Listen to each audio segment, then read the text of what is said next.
Vamos lá, pessoal. Coisa julgada total e coisa julgada parcial. Esse é um conteúdo que está intimamente relacionado à teoria dos capítulos da sentença, tá?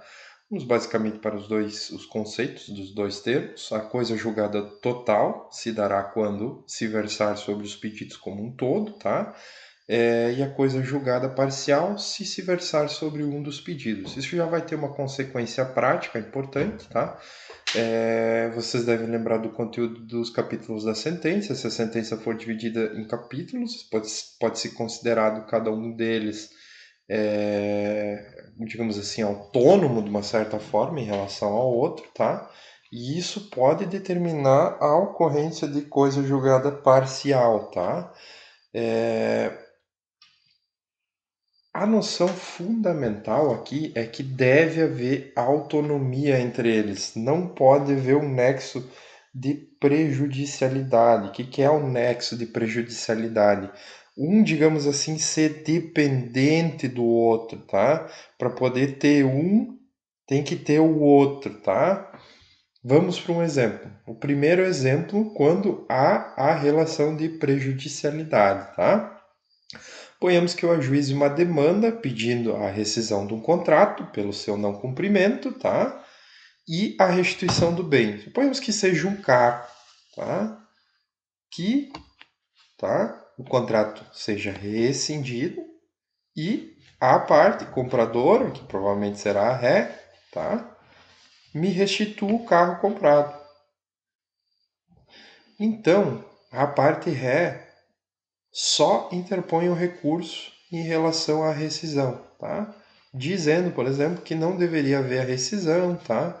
E ela alega a teoria da imprevisão, que vocês já estudaram lá no direito civil, tá? Nesse caso, a restituição do bem, ela está vinculada à rescisão do contrato. O bem não vai ser devolvido, só vai ser devolvido se o contrato ser considerado rescindido, tá? Então, pessoal, eu não posso, se a outra parte recorrer só em relação à restituição, à rescisão do contrato, eu não posso mover um cumprimento de sentença, tá? Porque tem nexo de prejudicialidade.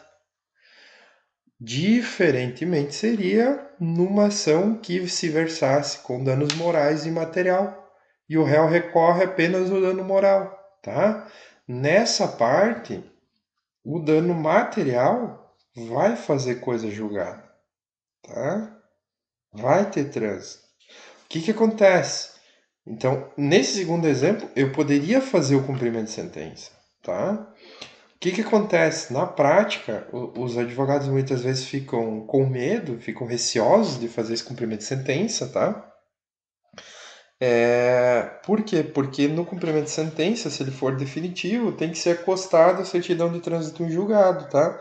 Ah, professor, mas o que eu faço? Pede a certificação pelo cartório. Pede a certificação do cartório para que certifique ou junta, né, que no cumprimento de sentença, que a outra parte, junto ao recurso dela, que a outra parte só recorreu em relação àquilo e que não há questão de prejudicialidade, tá? Essa seria a questão para vocês fazerem na prática.